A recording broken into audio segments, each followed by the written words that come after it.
নমস্কাৰ, মই ননীকপাল বৰ্মন বৰ্তমান উপস্থিত হৈছোঁ দৌল মহোৎসৱ মহাৰাজৰ জয়ন্তী উদযাপন শ্ৰী শ্ৰী শ্যামৰাই সত্ৰ মালিকুছি। এইবাৰ এই মালিকুছি শ্যামৰাই সত্ৰত 5 দিনীয়া কাৰ্যসূচীৰে তেখেতসকলে বিভিন্ন ধৰণৰ নাটক সংগীতেৰে নাগাৰা নামৰ আদি কৰি বিভিন্ন ধৰণৰ অনুষ্ঠান তেখেতসকলে পৰিৱেশন কৰাৰ বাবে যোজা কৰিছে।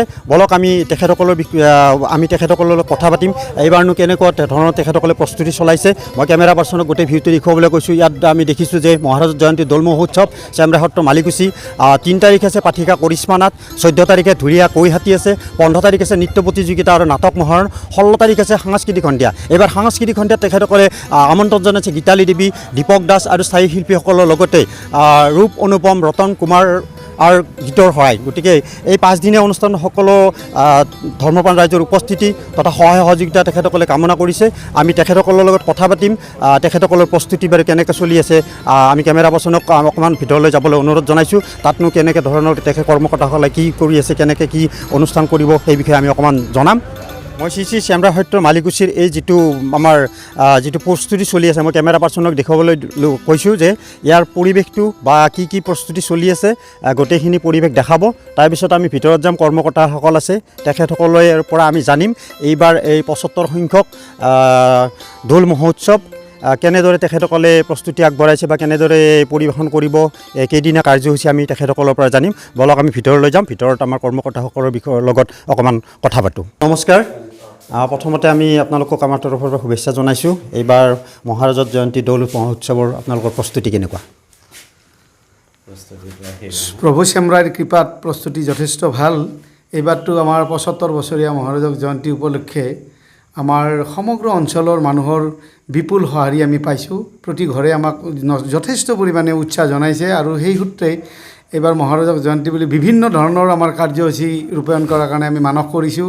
প্ৰথম দিনাৰ পৰা আমাৰ মানে ৰাতিপুৱাই আমাৰ 75খন পতাকা আমাৰ বিশিষ্ট ব্যক্তিৰ দ্বাৰাই উত্তোলন কৰা হ'ব। তাৰ পিছৰ পৰ্যায়ত তেনেকৈ বিভিন্ন ধৰ্মীয় অনুষ্ঠান থকাৰ উপৰিও আবেলি আকৌ নিশাৰ ভাগত আমাৰ অসমৰ জনপ্ৰিয় পাঠিকা কৰিশ্মা নাথৰ দ্বাৰা নাম পৰিৱেশন হ'ব। তাৰপিছত আমাৰ থাকিব কৈহাতীৰ ঢুলীয়া, তাৰপিছত থাকিব আমাৰ মুকুচি মিলন সংঘৰ নাট্যগোষ্ঠীৰ দ্বাৰা নাটক পৰিৱেশন, তাৰপিছত থাকিব ওজাপালি, তাৰপিছত আয়তীসকলৰ নাম, তাৰপিছত থাকিব আমাৰ সাংস্কৃতিক সন্ধিয়াৰ বিশেষ আকৰ্ষণ থাকিব অসমৰ জনপ্ৰিয় সুকণ্ঠী গায়িকা গীতালী দেৱী। আৰু আপোনালোকে জানে যে সমগ্ৰ ভাৰতবৰ্ষত মানে জনপ্ৰিয়তাৰ সংগীত জগতৰ শিখৰত থকা আমাৰ আটাইৰে মৰমৰ নলবাৰীৰ যুৱক পুৱাই ফুল তুলিব যোৱা দীপক দাসৰ গীতৰ শৰাই, লগতে আমাৰ স্থানীয় বিভিন্ন বচা শিল্পীৰ দ্বাৰা গীত মাত পৰিৱেশন কৰা হ'ব। আৰু আমাৰ আয়তীসকলে এটি কৰাচেৰে তেওঁলোকৰ আমাৰ মানে সত্ৰৰ মানে পৰিৱেশটো উদ্ভাসিত কৰি তুলিব সংগীত জগতত। ঠিক তেনেদৰে আমি ভাবিছোঁ। আৰু লগতে থাকিব এইবাৰ এটা নতুন কথা আমি ভাবিছোঁ যে আমাৰ এখন স্মৃতিগ্ৰন্থ ওলাব এইবাৰ। সেইটো এটা আমাৰ কাৰণে বৰ সৌভাগ্যৰ কথা যে আমি 75 বছৰ দৌল মহোৎসৱত যে এখন আমি স্মৃতিগ্ৰন্থ উন্মোচন কৰিব পাৰিম, সেইটো আমাৰ কাৰণে সৌভাগ্য কথা। আৰু বিশিষ্ট ব্যক্তিসকলৰ বিভিন্ন সাহিত্যিকৰ পৰা আমি লিখা আনিছোঁ। আৰু তাৰোপৰি আমাৰ নলবাৰীৰ বিধায়ক, অসমৰ কেবিনেট মন্ত্ৰী, শ্ৰদ্ধাৰ আমাৰ অভিভাৱক মন্ত্ৰী জয়ন্ত মল্ল বৰুৱাদেৱে সুভাষিক লিখি আমালৈ পঠাইছে। সেইটো এটা আমাৰ কাৰণে খুব গুৰুত্বপূৰ্ণ কথা। শ্যামৰাই সত্ৰ দৌল মহোৎসৱ মহাৰাজৰ জয়ন্তী উদযাপন যিটো কাৰ্যালয় আমি তাত উপস্থিত হৈছোঁ। ইতিমধ্যে সকলো কৰ্মকৰ্তা ইয়াত বহি আছে। আমি তেখেতসকলৰ পৰা জানিম যে এইবাৰ যি মহাৰাজৰ জয়ন্তী মহোৎসৱ 75 সংখ্যক এই দৌল উৎসৱত তেখেতসকলৰ প্ৰস্তুতি কেনেকুৱা বা কেনেধৰণে আগবাঢ়ি আছে আৰু কিছুদিন মুহূৰ্তত হয়তো দুদিনমান পিছতে দৌল উৎসৱ আৰম্ভ হ'ব। আমি আপোনালোকৰ পৰা জানিব বিচাৰিম কেনেকুৱা প্ৰস্তুতি। ধন্যবাদ। আটাইলৈ নমস্কাৰ জনাইছোঁ। আপোনালোক আহিছে আমাৰ শ্ৰী শ্ৰী শ্যামৰাই সত্ৰৰ দৌলৰ উমান পাবলৈ। আমি এইবাৰ শ্ৰী শ্ৰী শ্যামৰাই সত্ৰৰ দৌল মহোৎসৱটো মহাৰাজৰ জয়ন্তী হিচাপে উদযাপন কৰিবলৈ ওলাইছোঁ। আৰু এই উৎসৱটো পালন কৰাৰ কাৰণে আমাৰ গোটেই অঞ্চলৰ ৰাইজখিনি লগ হৈ আমি প্ৰথমতে প্ৰায় 3-4 মাহ আগতে অৰ্থাৎ ডিচেম্বৰ মাহতে আমি কি কৰিছিলোঁ, এইটো কাৰ্যালয় দেখিছে যে এই কাৰ্যালয়টো আমি স্থাপন কৰিছোঁ আৰু আৰম্ভ কৰিছিলোঁ। আৰু এই কাৰ্যালয়টো আৰম্ভ কৰাৰ দিনৰে পৰা দেখিছে এইসকল প্ৰায় বয়োজ্যেষ্ঠ মানুহ আটাই কৰ্মচাৰী আছিলে, কিন্তু অৱসৰৰ পিছত তেখেতসকলে যি উদ্যমেৰে আমাৰ এই দৌল উৎসৱটো উদযাপন কৰাৰ কাৰণে ওলাই আহিছে, তাৰ কাৰণে মই কাৰ্যকৰী সভাপতি হিচাপে আটাইলৈ ধন্যবাদ জনাইছোঁ। আৰু তেখেতসকলে প্ৰত্যেক দিনাই সন্ধিয়াৰ পৰা প্ৰায় ৰাতি 9 বজালৈ ইয়াত বহি থাকে। আমাৰ ভক্তসকল আহে, যি এটা দান বৰঙণি আগবঢ়ায় সেই বৰঙণিখিনি সংগ্ৰহ কৰে আৰু আমাৰ হাতত জমা দিয়ে।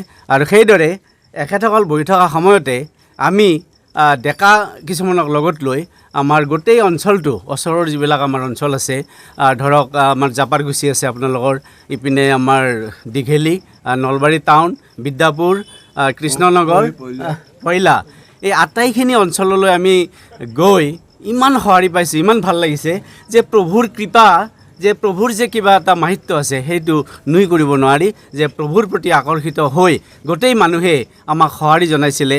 আৰু আমি যি পৰ্যায় মানে আমি তেখেতসকলৰ পৰা সহায় বিচাৰিছিলোঁ সেই সহায়টো আমালৈ আগবঢ়াইছে। সেইকাৰণে আমাৰ ভাবিছোঁ আমাৰ দৌলটো অতি জাক জমকতাৰে আমি উদযাপন কৰিবলৈ সামৰ্থ্য হওক। আটাইৰে খুব সঁহাৰি আছে। আমাৰ ধন টকা পইচাৰ অভাৱ নহ'ব। আমাৰ যি চৰকাৰ আছে সেই চৰকাৰৰ তৰফৰ পৰাও আমাৰ স্থানীয় বিধায়ক তথা কেবিনেট মন্ত্ৰী মাননীয় জয়ন্ত মল্ল বৰুৱাদেৱে আমাক সহায়ৰ হাত আগবঢ়াবলৈ মানে তেখেতে প্ৰতিশ্ৰুতি দিছে। তেখেত অহা আমাৰ উদ্বোধনী 13 তাৰিখৰ সভাত তেখেত আহিব। আমাৰ সেইদিনা উদ্বোধনী সভা হ'ব আৰু তাৰ আগতেই আমি ৰাতিপুৱা এটা শোভাযাত্ৰা কৰিম গোটেই নলবাৰী অঞ্চলত। এই শোভাযাত্ৰালৈ আমাৰ অনেক লোক ওলাই আহিব। আটাই মিলি আমি এটা ধৰ্মীয় শোভাযাত্ৰা কৰিম আৰু আমাৰ যি পতাকা আমাৰ ধৰ্মৰ ধ্বজা, সেই ধ্বজা উত্তোলন কৰিম। তাৰপিছত আমাৰ এনেদৰে আগবাঢ়ি যাম। সিদিনাৰ পিছত আমাৰ মুখ্য আকৰ্ষণ আপোনালোকে জানে যে শ্ৰী শ্ৰী শ্যামৰাই মহাপ্ৰভু আচল যিটো মন্দিৰ আছে সেই মন্দিৰৰ পৰা আমি মানে ঢাক ঢোল বজাই প্ৰভুক আমি কৰি আনিম, তেখেতক আদৰি আনি পেলাই আমি আমাৰ দৌলৰ মণ্ডপত আমি বহুৱাম। আৰু সেইদিনাৰ কাৰ্যসূচী এনেদৰে খুব গাম্ভীৰ্যপূৰ্ণৰে আমাৰ সমাপ্ত হ'ব। আৰু দ্বিতীয় দিনা আমাৰ আটাইৰে কাৰণে আমি এটা হোম যাগযজ্ঞৰ ব্যৱস্থা কৰিছোঁ। সেই হোমৰ অন্তত আটাই পুষ্পাঞ্জলি ল'ব, আমি আটাই ভোগ গ্ৰহণ কৰিম আৰু এনেদৰে দ্বিতীয় দিনৰ কাৰ্যসূচীও আমি পালন কৰিবলৈ সক্ষম হ'ম। আটাইৰে সহায় সহযোগিতা বিচাৰিছোঁ। জয়ন্তীটো আৰম্ভ হৈ গ'ল, উথপ থপ লাগি গৈছে ৰাইজৰ। এতিয়া একচুৱেলি চেমৰাই সত্ৰখনৰ বিষয়ে যদি অকণমান কয় তেতিয়া ভাল হয়। নমস্কাৰ, পোনপ্ৰথমে আপোনালোকৰ চেনেলক বহুত বহুত ধন্যবাদ জনাইছোঁ। আপোনালোকে আপোনালোকৰ ব্যস্ততাৰ মাজতো ইয়াত উপস্থিত হৈ আমাৰ মাজলৈ আহিছে আৰু আপোনালোকৰ চেনেলৰ মাধ্যমেৰে পোনপ্ৰথমে সকলো অসমবাসী ৰাইজক আগতীয়াকৈ হোলীৰ অৰ্থাৎ ফাকুৱাৰ শুভেচ্ছা জ্ঞাপন কৰিছোঁ। আৰু ৭৫তম দৌল মহোৎসৱৰ শ্ৰী শ্ৰী চেমৰাই সত্ৰৰ তৰফৰ পৰা, পৰিচালনা সমিতিৰ সভাপতি, সম্পাদক আৰু আমাৰ কাৰ্যকৰ্তাৰ তৰফৰ পৰা আপোনালোকক আমন্ত্ৰণ কৰিছোঁ। আপোনালোকে আহক, আমাৰ 5 দিনীয়া কাৰ্যসূচী আপোনালোকে উপভোগ কৰক। আমাৰ এই সত্ৰখন যদি আমি ক'ব যাওঁ, মানে জ্যোতিষ চন্দ্ৰ ভাগৱতীৰ দিনৰ পৰাই 1656 চনতে প্ৰতিষ্ঠা হোৱা। কিন্তু আধুনিকতাৰ কাৰণে আমাৰ যেতিয়া ভূমিকম্প হৈছিলে 1950 চনত, তাৰ পিছৰ পৰা আমি কিছুমান আধুনিক ৰূপত আমি দৌল উৎসৱটো পালন কৰি আহিছোঁ। সেই হিচাপে আমি তাৰমানে এতিয়া ৭৫তম বৰ্ষত ভৰি দিছোঁহি। সেয়েহে এইবাৰ মহাৰাজৰ জয়ন্তী আমি 12 বহনীয়া মানে সংস্কৃতিৰে আমি কৰিব বিচাৰিছোঁ। ইয়াত অসমৰ কৃষ্টি সংস্কৃতি গোটেইখিনি পাব। সত্ৰৰ পৰা আপোনালোকক আকৌ এবাৰ নিমন্ত্ৰণ জনাইছোঁ, আহিব। ধন্যবাদ। নিউজ ডেস্ক ৰিপোৰ্ট ইত্যাদি A to Z।